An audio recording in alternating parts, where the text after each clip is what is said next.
guys, welcome back to my channel. Today we are going to do the mid-year book freakout tag.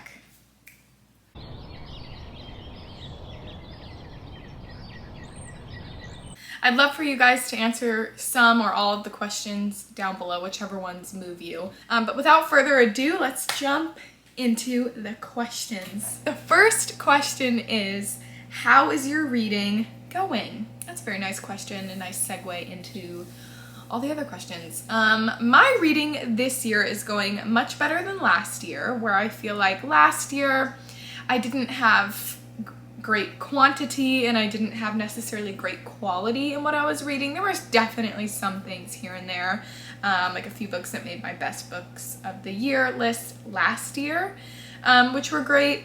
I'd say, though last year was probably my worst reading year, this year's definitely better. I've been reading much more. I've been really excited about reading again. I've been dipping my toes into different genres. I got into thrillers last month. I'm kind of like past that phase, I feel like now though, but now I know it's a nice palate cleanser area I can jump into, a nice escapism genre that I can go to if I want it or need it. I've been listening to a lot of audiobooks this year. Again, I've been listening to a lot of thrillers and I've been listening to a lot of romance books. So I've been reading a lot of those types of books because I can get more into my reading life through audiobooks, because I'm constantly listening to audiobooks when I'm at the gym and when I'm driving. So that's been really great quantity-wise. I also read the Women's Prize long list, pretty much most of the Women's Prize long list this year, and I found some good things, nothing that became a favorite book of all time, but some really great books from that list. I would like to, at the beginning of this year, I felt like I was reading really great quality books. So books that could potentially be favorite books of all time, new favorite books of all time, what have you. So that's kind of how my reading year is going so far. I'd like to pivot more into finding, more into reading books that I feel like could change me as a person, change my life, really philosophically deep books that I really do feel like have been primarily missing from my life the last year and a half. So I'd like to go back into that area, but I'm such a mood reader, so I guess we'll see what happens. So the best book that I've read so far in 2023, I'd say this is the only book of the year that is now on one of my favorite books of all time list, and that is Never Let Me Go by Kazuo Ishiguro. I actually had to buy a new copy of it because my old copy got like super wet, got kind of destroyed, and I'm like, this cannot do. I need to rebuy this because this book is like a new favorite book of all time. Absolutely love this book. And I will say, if you've read anything else by Kazuo Ishiguro and maybe you didn't love it and you haven't yet read this one, please pick this up, because that was my experience. I read Clara and the Sun. I did not like it at all. I gave it like 2 stars. I read it the year it came out, I think in 2020. And a lot of people were saying that that book was a lot like this book. I knew that this is kind of like, well, he has a lot of big name books like The Remains of the Day, which won the Booker Prize. And then this one is the one really that I hear the most. It is so worth it. It is such a devastatingly beautiful, hauntingly creeping story that feels, when you're reading it, almost bland, almost boring, but it just meanders you along and sucks you in so gently and magnetically. I love everything that this book is about. I love the message of this book. Yes, I can't tell you too much about what it's about, but essentially we're following our main character, Ruth. Our main character is Ruth, and we have Kathy and Tommy, which are her friends, and they grow up together at a boarding school, essentially. So that's Never Let Me Go. So happy I read that finally. The best sequel that I've read so far in 2023. I don't really read sequels too often. I'd say my absolute favorite though would be Bookshops and Bone Dust by Travis Baldree, which is actually the prequel to Legends and Lattes, which is right here. It's the prequel, but it's the sequel. And basically in this one we follow an orc named Viv, and she is young, she is a mercenary, she's just kind of starting out in her mercenary career. She wants to fight things, she wants to swing her sword, she wants to go to battle, but she gets injured and she cannot work, essentially. She cannot go do her fighting. So she has to take a little bit of a rest and relaxation summer or period of time in this really cute seaside town, and she meets friends and she works at a bookshop, and then there's like a little bit of a mystery going on there. And it's just super cozy, super cute, fantastic. I read this book and I reread Legends and Lattes, but I read these books at a time this year that I just really needed them, and totally love these so much. My favorite reread, which then again brings me right back into Legends and Lattes. So we follow Viv, the same orc named Viv. Would you have guessed it? No, I don't know. She's now older in this book and she's done with her fighting. She doesn't want to do it anymore. Her dream is to open up a coffee shop in a town that she liked, that she saw on her travels, and so she does that, and it's all about her starting this coffee shop, the people that she meets, the friends that she makes. Again, a little bit of a mystery going on, but nothing like too crazy, and it's just so magical, fantastical, cute, cozy, wonderful. I love these books. I really love these books so much. They are such a close place in my heart, so close to my heart. What? Is that how you say it? I don't know. The next question is genre you've been loving and reading the most. I feel like I kind of already answered that question when in the how's your reading going question, but I always read lots of different genres. I'm like completely all over the board with my reading. I find such value in escapist is what I call it, like escapist genre fiction. I feel like there is oftentimes, maybe not often, but sometimes really great wisdom to be found in like the least expected places, meaning some of the books that you read that you don't expect to really get much out of. Like sometimes you really, really freaking do, man. So I always enjoy my escapist reads, my fun time reads, and what else? I got into thrillers this year, mystery thrillers a little bit.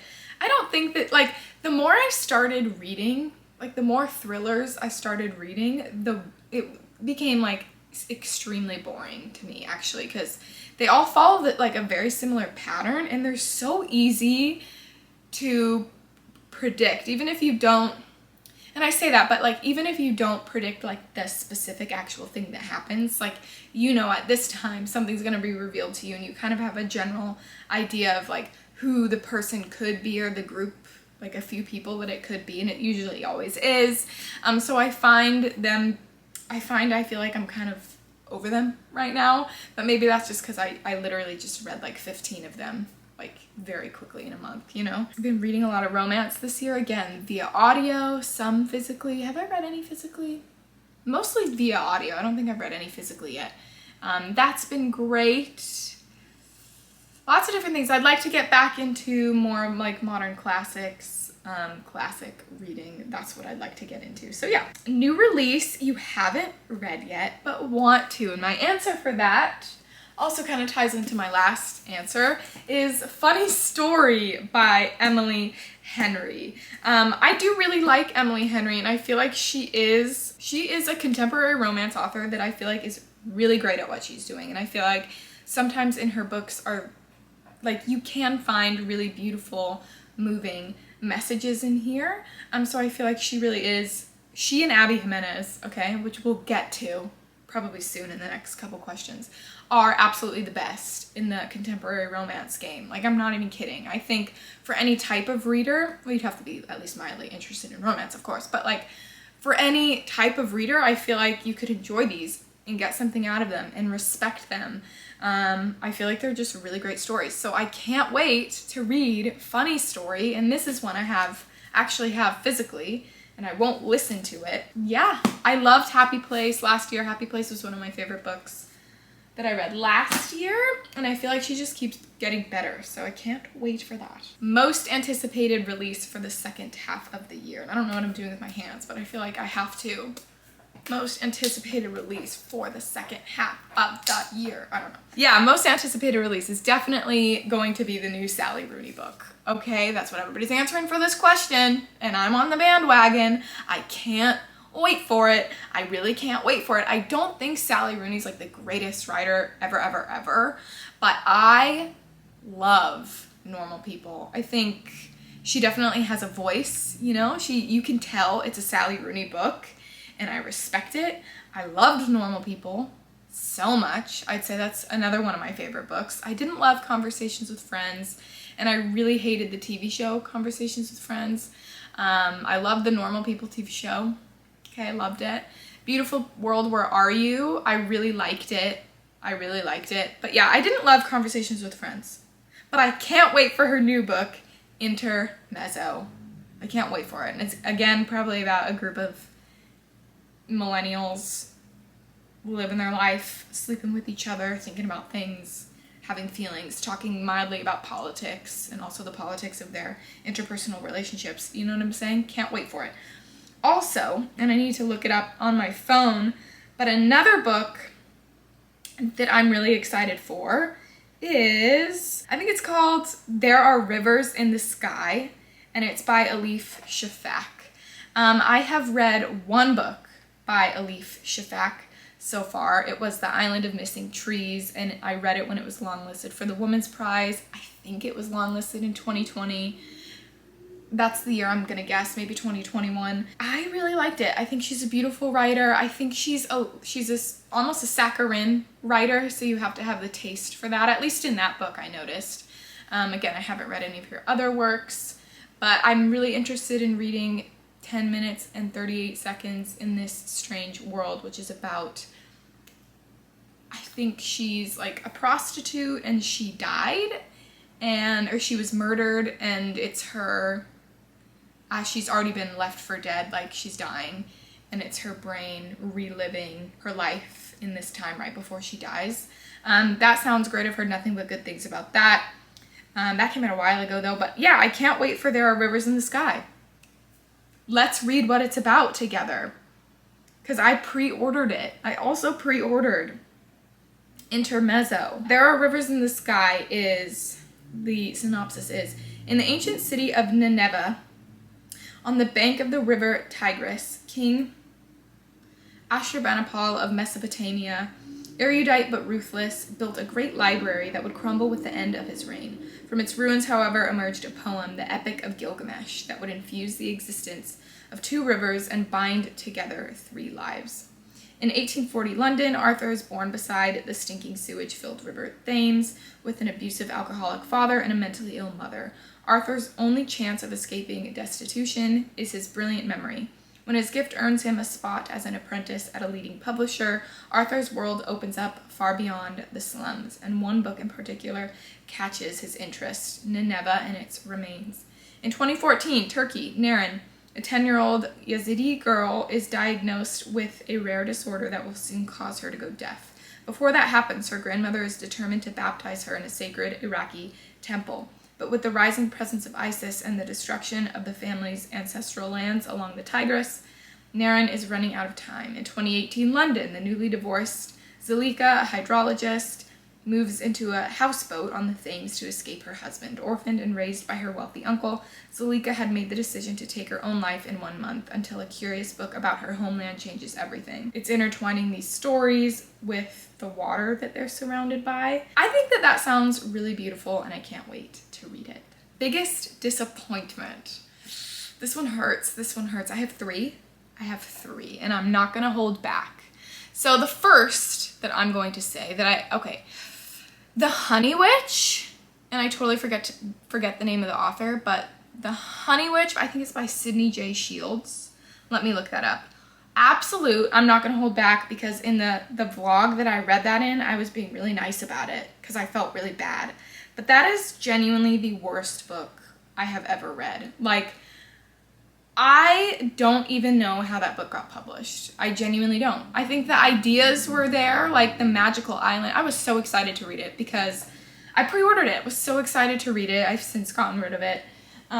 because I really loved Legends and Lattes. I thought, yay, we're in a cozy fantasy vibe. That sounds great, about a young witch who moves to this magical isle to live with her grandmother and be an apprentice to her grandmother, who is the Honey Witch. She takes care of bees. I don't know. She heals people with her magic, what have you. Sounds great. There's a little bit of a sapphic romance in it. Yeah, Sydney J. Shields. There's a little bit of a sapphic romance in it. I thought it was going to be a grand old time. Genuinely so bad. I don't know how it got published. I don't think anybody edited it. Like, the writing was just so bad. Like, terrible dialogue, terrible characters. Nothing was developed. It was so terrible. So, The Honey Witch, okay? The Honey Witch. Please don't hate me for being mean. I'm sorry. I'm so sorry. Also, another disappointment. My Husband by Maud Ventura. I have not yet posted the vlog where I read that book. I hated that. I checked it out of the library, thank goodness. I've heard nothing but good things about that book online. It's about this woman. It's translated from the French, and it's about this woman who is obsessed with her husband. She has 2 kids with him. They live in France, Paris. I don't know. It's translated from the French. I forget where they live. And she's just obsessed with her husband. Everything that she does to another level. You know what I mean? Like, oh, he looked at me this way. He thinks this. Or I'm going to sleep with this guy so, like, my husband, so I can, like, have an upper hand on my husband. And yada, yada, yada. And just analyzing everything and blah, blah, blah, blah. I think that it had a good idea. I think that it had a really good idea, but it completely failed to give any amount of depth to the idea or the psychological, it could have had so much psychological resonance, I feel like, with that concept, you know, like being obsessed with your partner, being completely codependent on your partner, and overthinking people's reactions to you and how that dictates your life. I feel like there was so much potential, and it just failed miserably. It read so shallow. Like, I didn't find any of the depth to it, and it really bummed me out. I gave it 2 stars, so again, it wasn't the worst thing ever, but yeah, it kind of twisted it at the end during the last chapter, but like, not really. Like, there was so much potential with that book, and it squandered it. So anyway, My Husband. I was also pretty disappointed with the new Sarah J. Maas book that came out this year, which is such a bummer because I love Sarah J. Maas. We know this. I'm one of the girlies. Love her. I've been reading her books since, like, on publication day, since Heir of Fire came out. So, like, I have been in the Sarah J. Maas world for a long time. I am in deep. House of Flame and Shadow was the one that came out this year, which is the 3rd book in the Crescent City series. And maybe it's just because I'm getting older, my reading tastes are changing. I haven't read a Sarah J. Maas book in like 2 years. Not out of choice, but because she hasn't published any. It's okay, she had kids, so like, I forgive her. She was busy. Yeah, I was disappointed with it. That being said, I still gave it 4 stars. I still liked it, but like, I get obsessed with the Sarah J. Maas books, and it just fell flat. It just fell flat. I didn't like the direction that it went with some of the characters at the end, and I feel like her characters are starting to read very samey to me. Like, at first when you meet them, I'm like, oh yeah, they have like their unique qualities and their unique voice, but then of course I just feel like they just become very samey. So I was disappointed. Still totally in the fan club, gonna keep reading her books, but yeah. Biggest surprise of my reading year this year. So again, I have 2 answers. The first one I'll say quickly. I'm surprised I finished Crime and Punishment because I started this over a year ago. Like over a year, maybe 2 years ago now at this point that I'm talking about it. And I finally finished it in January, and I'm so happy that I read it. I loved it. I really loved it. I thought it was great. I mean, I don't think it's a flawless book, but there's so much philosophical and psychological depth in this. I think it's absolutely worth the read, and I'm really proud of myself for finishing it. I just had put it down again. Like I was saying, I've been in a weird reading mood the past couple of years. So that's that. And another big surprise was actually the last book that I just read yesterday morning. I checked it out of the library, which I discovered the library this year. Big fan of the library. I was walking around. I was looking at the graphic novel section. I'm thinking, what is this? What is this? I love Isabel Greenberg. I did not know that she came out with a new book, which is called Young Hag and the Witch's Quest. I'll put it somewhere on the screen. I did not know. I was so excited that I saw it. I love Isabel Greenberg so much. I have read all of her fully made, published graphic novels, and I think they're absolutely phenomenal. They're original stories. This is a retelling of King Arthur, but in an original way, you know? And I love her art style. I love her stories. Please read Isabel Greenberg. If you've never heard of her, please go pick up her books. So that was super exciting. Such a fun experience to just wake up, sit in bed, eat my breakfast, have something on the TV, and read the whole graphic novel. It was so great. I'm sorry, I'm like looking at my phone to get all the questions. But favorite new author, debut or new to you? Hands down, Abby Jimenez. Hands down, Abby Jimenez. I literally cannot even. So I've read 3 of her books this year. I read one of her books called The Friend Zone maybe 6 years ago. Maybe 5. Yeah, probably 6. Well, time is flying. I don't know. Maybe 7. I'm not sure. It could have been 7 years ago. Could have been 6. Could have been 5. Not sure. But I read The Friend Zone by her before I'd seen about her anywhere online. And I really liked it. Great PCOS representation in that, okay? It was great. It was friends to lovers, big fan. And then she's really been blowing up online recently, which is fantastic. And I read 3 of her books this year. I read Yours Truly, which, hello, that's phenomenal. I read Part of Your World, which was great. Not as good as Yours Truly, in my opinion, but like still really great. And then I just recently read her new one, which is called Just for the Summer. Wow. That one hurt me to read. It was really hard to read for personal reasons. I have a personal connection to the main topics in that. It had to do with our main characters having fraught relationships with parents in different ways, but our main female character, Emma, her relationship with her mother was really difficult for me to read. So it took me a really long time to listen to that book. And I almost DNF'd it because it really was very affecting to me. I thought this could be a 1-star read or a 5-star read, depending on how the author takes, like how she spins this story. Like where is she going with this? Because yeah, it was difficult for me to read it. So I feel like it was extremely emotionally resonant. I feel like she did a great job. I feel like she ended up handling it really well, which I really, really appreciate and respect. I gave it 5 stars. I love Abby Jimenez, and she writes, can we just say she writes the best male characters in romance. Why can't they be real men? I don't know. I don't understand. It's not fair. So yeah, that's my new favorite author. Newest favorite character, and okay, again, that answer is all of the men in Abby Jimenez books. That's all I have to say. All of the men in Abby Jimenez books. They are perfect. They are such sweet, patient men, and I love them. I don't like bad boys in romance books, and she writes the most perfect men that are just perfect. They're too good to be true.